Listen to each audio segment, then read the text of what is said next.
Good evening दोस्तों, I am MD Naseem Raza Khan from Khadija institute of educational technology. तो दोस्तों, सी language सीखने की सीरीज में आज लेक्चर नंबर 7 है, जो मैं आप लोगों को लेक्चर नंबर 6 में डिसीजन स्टेटमेंट आपको बताया था, जिसमें 2 ऑप्शन इसमें छूट गए थे। वो ऑप्शन मैं इसमें कवर कर रहा हूँ। तो दोस्तों, सी लैंग्वेज सीखने की सीरीज में लेक्चर नंबर 7, जिसमें आज सिखाएंगे switch case statement. What is switch case statement? तो दोस्तों, स्टार्ट करने से पहले सबसे पहले हमारे चैनल को सब्सक्राइब कर लें, बेल आइकन दबा दें, ताकि नोटिफिकेशन आप तक पहुंच जाए और मैं जो भी वीडियो डालूं आप तक आराम से और आसानी से पहुंच जाए। तो दोस्तों, आइए स्टार्ट करते हैं। Switch statement in C. Switch statement भी इफ स्टेटमेंट की तरह ही होता है, लेकिन इसमें कंडीशन चेक करने की बजाय केस चेक किया जाता है। केस क्या है मैं आपको नीचे बताऊंगा। एक पार्टिकुलर केस आने पर आप जो स्टेटमेंट्स एग्जीक्यूट कराते हैं या करवाना चाहते हैं, उन्हें आप केस के अंदर लिखते हैं। जैसे case values 1, case values 2, case values 3, case values 4 etc। Case एक इंटीजर वेरिएबल से मैच किया जाता है। जो केस इंटीजर वेरिएबल से मैच हो जाता है, वही केस एग्जीक्यूट हो जाता है। उसके बाद दोस्तों, जब आप केस नंबर वेरिएबल को किसी इंटीजर वैल्यू के साथ सेट करते हैं और इसे स्विच स्टेटमेंट पे पास करते हैं, तो ये नंबर जिस केस नंबर से मैच करेगा वही केस एग्जीक्यूट होगा। उसके बाद दोस्तों, जैसे कि यदि आप केस नंबर 2 पास किए हैं, तो सेकेंड नंबर का जो केस एग्जीक्यूट होगा, ब्रेक से पहले सभी स्टेटमेंट एग्जीक्यूट हो जाते हैं। यदि कोई केस मैच नहीं करता है तो डिफॉल्ट केस एग्जीक्यूट होता है। डिफॉल्ट क्या है वो भी आपको क्लियर बताऊंगा। यदि हर केस के बाद ब्रेक स्टेटमेंट ना यूज की जाए, अगर हर केस के बाद ब्रेक स्टेटमेंट अगर हम लोग यूज नहीं करेंगे तो क्या होगा, वो आइए जानते हैं। यदि कोई केस मैच नहीं करता है तो डिफॉल्ट केस एग्जीक्यूट हो जाता है। यदि हर केस के बाद ब्रेक स्टेटमेंट ना यूज की जाए तो सभी केस एग्जीक्यूट हो जाएंगे। ओके, केस को अपना अल्फाबेट से भी डिफाइन कर सकते हैं। तो दोस्तों, केस स्विच केस क्या है? तो दोस्तों, ये था स्विच केस का सिंटैक्स।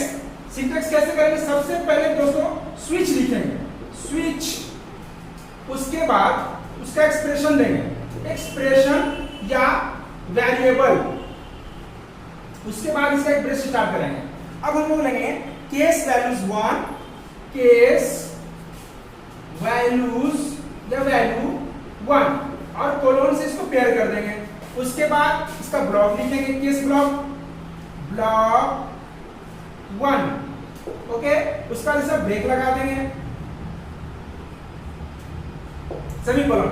अब case 2, case 3, case 4, case 5 so on. ठीक है, dot dot dot dot dot dot dot dot. अब मैंने केस 2 मैंने केस 5 लिखा, 5। फिर उसके बाद ब्लॉक लिखेंगे, उसके बाद ब्रेक। तो दोस्तों, ये उसका सिंटैक्स हुआ। अब इसको क्या करेंगे? अगर बाय द वे कि मैं 5 ब्लॉक लिखा या 7 ब्लॉक लिखा, जैसे एक ब्लॉक में संडे और 7 ब्लॉक में मैंने मंडे रखा, तो गलती से अगर हम 8 नंबर डाल दिए तो उससे क्या होगा? उससे क्या होगा? ठीक है, उससे क्या फर्क पड़ता है? जैसे बाय द वे कि मैं 8 नंबर डाला, 8 नंबर को क्या एग्जीक्यूट करेगा कि मैं 5 ही केस चलाया हूं या 7 केस चलाया हूं। अगर हम 7 केस चलाए हैं तो 7 केस में तो जो मेरा नंबर को केस वैल्यूज क्या करेगा? सर्च करेगा, स्विच क्या करेगा? उसको एग्जीक्यूट करेगा। अगर बाय द वे मैंने 8 नंबर डाला तो क्या होना चाहिए? तो ये हमारा डिफॉल्ट लेवल में चला जाएगा। उसमें हम मैसेज देंगे, please inter number between 1 to 7, number is not match, number is not find it is. ये मेरा अपना स्टेटमेंट है, वो मैं उसको दे सकता हूँ। तो दोस्तों, इस पर अगर हम छोटा सा प्रोग्राम बनाएं तो प्रोग्राम क्या होगा? Write a program to enter number and print corresponding day of week, मतलब सप्ताह का दिन को प्रिंट करना है। और उस नंबर को क्या करना है? हमको स्विच केस में डालना है। मैं एक नंबर ले लिया, एक नंबर लेने के बाद मैं इसको क्या करूंगा? इनपुट और आउटपुट करा देंगे परसेंटेज डी के द्वारा, printf enter number and scanf percentage d num. अब उस नम को हम स्विच केस में डालेंगे। अब उस स्विच केस में डालने के बाद फिर किसके अगेंस्ट चलेगा? केस वैल्यूज का। तो मैं 1 by 1 केस वैल्यू चलाऊंगा, जिसे 1 केस वैल्यूज 1 में क्या रखेंगे, ब्लॉक क्या आ जाएगा, print F Sunday, Monday, Tuesday, Wednesday, Friday, Saturday, Thursday and Saturday. उसके बाद अगर बाय द वे कि मैं सैटरडे तक तो डाल दिया 1 से लेकर 7 तक, गलती से हम 8 नंबर डालें, उसके लिए डिफॉल्ट लगाएंगे। डिफॉल्ट इस प्रकार होता है दोस्तों, ये देख लीजिए डिफॉल्ट का। सारे ब्रेक के बाद जब हम ब्रेक लगा देंगे उसके बाद लगाएंगे डिफॉल्ट। डिफॉल्ट का ब्लॉक होता है, default block that is my statement. Block का मतलब होता है दैट इज माय स्टेटमेंट, जो हम स्टेटमेंट लिखेंगे वही चीज छापेगा। तो मैं दोस्तों अब इस ब्लॉक में क्या लिखेंगे, inter valid number, inter number between 1 to 7, number not match, number not found, etc। ठीक है, तो हम लोग ये क्या करेंगे, ये देखेंगे। अब उसके बाद हम लोग क्या करेंगे, ब्रेक लगाने के बाद, इसमें ब्रेक लगाने के बाद इसका एक्सप्रेशन को बंद कर देंगे। ये स्विच का एक्सप्रेशन है, ओके, ये स्विच का कैलिब्रेस है, ये कैलिब्रेस और ये कैलिब्रेस के बीच ही में हम लोग केस वैल्यू चलाएंगे। तो दोस्तों ये था switch case statement. Switch case statement में जिसे डिसीजन मेकिंग स्टेटमेंट में स्विच केस था। तो दोस्तों ये देखिए, प्रोग्राम बनाने का तरीका होना चाहिए। तो सबसे पहले प्रोग्राम रट के नहीं बनता है दोस्तों, प्रोग्राम का लॉजिक होना चाहिए। लॉजिक कैसे लगाएंगे वो हम जानते हैं। जैसे प्रोग्राम में हम जिसे लगा दिए हेडर फाइल। हेडर फाइल क्या होता है, मैंने आपको बताया कि फंक्शन क्या होता है। फंक्शन के बाद मैंने आपको स्कैनर, प्रिंटफ, उसके बाद तो देखिए जैसे हमने प्रोग्राम को स्टार्ट किया, प्रोग्राम को स्टार्ट करने के बाद जो भी लॉजिक परफॉर्म करेंगे आप अपना, जिसे बात नहीं कि वो तो अगर कोई प्रोग्राम बनाते हैं तो प्रोग्राम का लॉजिक तो है ही, बट अपना लॉजिक भी क्रिएट कीजिएगा, तब एक पावरफुल ऑपरेटर यूज करके तो एक आप प्रोग्रामर बन सकते हैं। प्रोग्रामिंग ऐसा नहीं है कि बस देख के रट के अगर छाप दिए तो ऐसा प्रोग्रामर ऐसा नहीं बनता है ब्रदर। बनना है प्रोग्रामर, अगर बनना है तो फिर आपको अच्छे ढंग से 1 by 1 करके सीखना पड़ेगा दोस्तों, तब एक अच्छा प्रोग्रामर आप बन सकते हैं। और अगर मेरी गारंटी है 100% की, 100% की गारंटी क्या है कि अगर आप सी लैंग्वेज को अच्छे ढंग से अगर सीख जाते हैं तो आप 100% कोई भी लैंग्वेज को टच कर सकते हैं, अच्छे ढंग से समझ सकते हैं, सीख सकते हैं। ये मेरी 100% की गारंटी है। अगर जिन भाई को अगर हमारे 100% में शक है तो आप हमसे मिलें, आप हमसे पूछें, आप हमसे कमेंट करके या आप वीडियो कॉल करके या आप व्हाट्सएप पे आप हमसे मिल सकते हैं। आप हमारे इंस्टीट्यूशन को भी विजिट कर सकते हैं। हमारे इंस्टीट्यूशन में आइए, आपको मोस्ट वेलकम है। ऐसा नहीं कि आपको पैसा लगेगा या कुछ और, आप आके हमसे सजेस्ट लीजिए, मैं फ्री ऑफ कॉस्ट आपको दूंगा। और जिन भाई को अगर हमारे इंस्टीट्यूशन में पढ़ना है तो ऐसा नहीं सोचेंगे कि हाँ पैसा लगेगा। अगर बाई दबे पैसा लगे भी तो आपका पैसा कहीं फालतू नहीं जाएगा, ये मेरी गारंटी है। तो सी लैंग्वेज आपको मैंने बताया कि आईटी के अंदर में, कंप्यूटर साइंस के अंदर में सी लैंग्वेज जो है, इंजीनियरिंग के हर ब्रांचेस, लोग जितने भी ब्रांचेस हैं सारे ब्रांच को सी लैंग्वेज पढ़ाया जाता है, क्योंकि C is a basic structure programming language.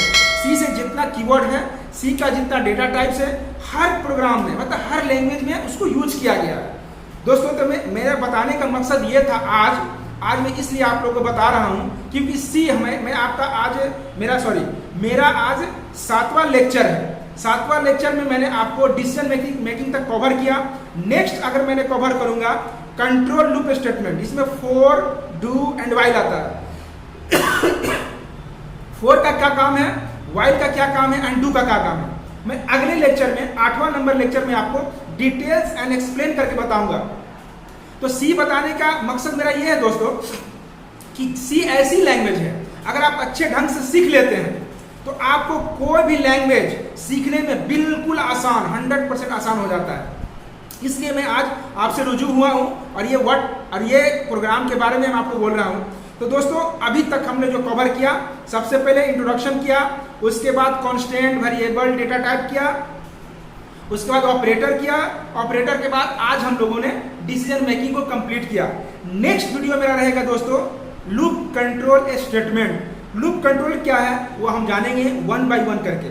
उसके बाद दोस्तों एक चीज और मैं आपको बता देना चाहता हूं कि मेरा जो इंस्टीट्यूशन है Khadija institute of educational technology already governmental approved है, जो एमपी गवर्नमेंट से है, ISDN और ISO सेटिस्फाइड भी है 9001 एंड 2015 और दिल्ली एनसीटी से भी इसका अप्रूवल है। ये हमारा जो सर्टिफिकेट हम प्रोवाइड करते हैं दोस्तों, तो ये 100% तमाम, जैसे इन सेंट्रल गवर्नमेंट हो या स्टेट गवर्नमेंट हो, जिस गवर्नमेंट वैकेंसी में हमारा सर्टिफिकेट आप रखते हैं तो 100% वैल्यूएबल रहेंगे। ये मेरी गारंटी है दोस्तों, क्योंकि मेरा जो इंस्टीट्यूशन है वो 100% गवर्नमेंट अप्रूव्ड इंस्टीट्यूशन है। और जिन भाई हमारे वीडियो देख रहे हैं और उस भाई को अगर शौक है प्रोग्रामिंग लैंग्वेज पढ़ने की, अगर वो पैसा पे नहीं करना चाहते हैं, तो आप मोस्ट वेलकम है, खुश आमदीद है, हमारे पास आइए, मैं आपको फ्री ऑफ कॉस्ट प्रोग्रामिंग सिखाकर भेजूंगा। ये मेरी गारंटी है, आप आइए। हाँ, अब ऐसा नहीं कि हाँ आप देने के योग्य हैं और आप कहने कि सर हम बहुत गरीब आदमी हैं, ये वो दिस दैट, वो दूसरी चीज़ हो गई मेरे दोस्तों। तो ये मेरी वीडियो था, मैं आप तक ये मैसेज पहुँचाया, और मेरे मैसेज को आप लाइक करके और फॉलो ये शेयर कीजिए, शेयर करिए और बेल आइकन दबाइए, सब्सक्राइब कीजिए, तब तो मेरे मनोबल भी और बढ़ेंगे आपके प्रति और अच्छे से अच्छे वीडियो आप तक पहुंचाएंगे। तो दोस्तों आज का मेरा ये वीडियो था, अब हमें इजाज़त दीजिए और उस अगले वीडियो में मैं आपको मिलूंगा बिल्कुल एक्साइटमेंट और जोश के साथ। तब तक के लिए इजाज़त दीजिए। जय हिंद दोस्तों।